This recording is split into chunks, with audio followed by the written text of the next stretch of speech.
রাজনীতির ঊর্ধ্বে উঠে মানবিকতা নজির করতে চেয়েছিলেন, ভেবেছিলেন চরম রাজনৈতিক শত্রুর পরিবারকে সাহায্য করবেন, কিন্তু সেই খাবার পৌঁছে দেওয়াই যেন কাল হলো ছিটমহল আন্দোলনের অন্যতম মুখ দীপ্তিমান সেনগুপ্তের জন্য।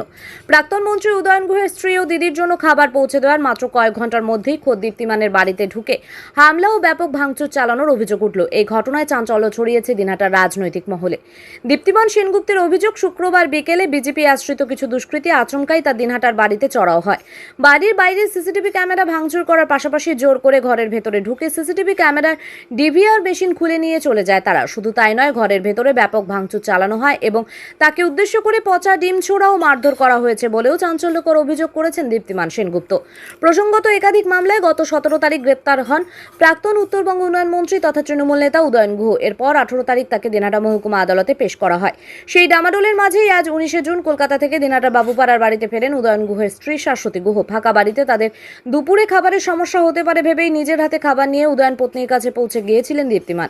এই খবর সংবাদ মাধ্যমে ও সোশ্যাল মিডিয়ায় সম্প্রচারিত হওয়ার কয়েক ঘন্টার মধ্যেই হামলা চালানো হয়। দীপ্তিমান একসময় বিজেপির দাপুটে নেতা থাকলেও পরবর্তীতে দলের সঙ্গে তার দূরত্ব তৈরি হয়। বর্তমানে তিনি কোনো রাজনৈতিক দলের সাথে সরাসরি যুক্ত না থাকলেও তার বাড়িতে হামলার জন্য তিনি স্পষ্টতই বিজেপি কর্মী সমর্থকদের দিকে আঙুল তুলেছেন। হামলার ঘটনার পর ক্ষুব্ধ দীপ্তিমান সেনগুপ্ত বলেন, এর আগেও যখন দিনহাটার বর্তমান বিধায়ক অজয় রায়ের বাড়িতে হামলা হয়েছিল আমি খাবার পৌঁছে দিয়েছিলাম। সিপিআইএম নেতা শুভ্রালোক দাসের বাড়িতে এবং রকি রায়চৌধুরীর বাড়িতে যখন হামলা হয়েছিল আমি তখনও গিয়েছিলাম। এবার উদয়ন গুহ গ্রেপ্তার হওয়ার পর তার বাড়িতেও আমি একইভাবে খাবার পৌঁছে দিয়েছি, কারণ এটাই মানবিকতা। এরপরই বর্তমান তৃণমূল ও বিজেপি নেতৃত্বকে একযোগে আক্রমণ করে তিনি বলেন, আগে উদয়ন গুহের আমলে দিনহাটা এই ধরনের হামলার ঘটনা ঘটতো, আর এখন সেই একই ঘটনা অজয় রায়ের আমলেও ঘটছে। কোনো পরিবর্তন হয়নি।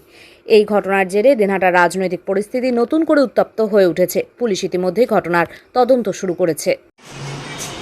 যে উদয়ন গুহর আমলে যে সন্ত্রাসের বাতাবরণ ছিল, বর্তমানেও ঠিক সমান সন্ত্রাসের বাতাবরণ চলছে।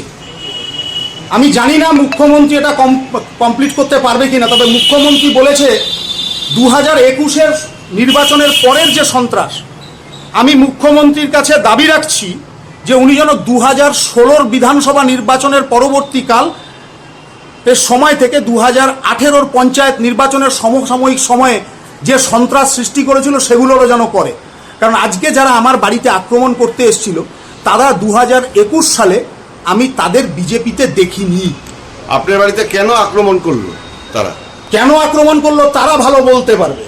আপনার কি মনে হচ্ছে? আমার মনে হচ্ছে যে আমি খাবার পৌঁছে দিয়েছি। তো আমি খাবার পিয়ালি দাসের বাড়িতে যেদিন পৌঁছে দিয়েছিলাম সেদিন উদয়ন গুহ আক্রমণ করেছিল। যেদিন ওই এখনকার বিজেপির বিধায়ক অজয় রায়কে যখন আমি খাবার পৌঁছে দিয়েছি, এরা নিশ্চয়ই ওদের লোকজন হবে, না হলে তো পুলিশ ব্যবস্থা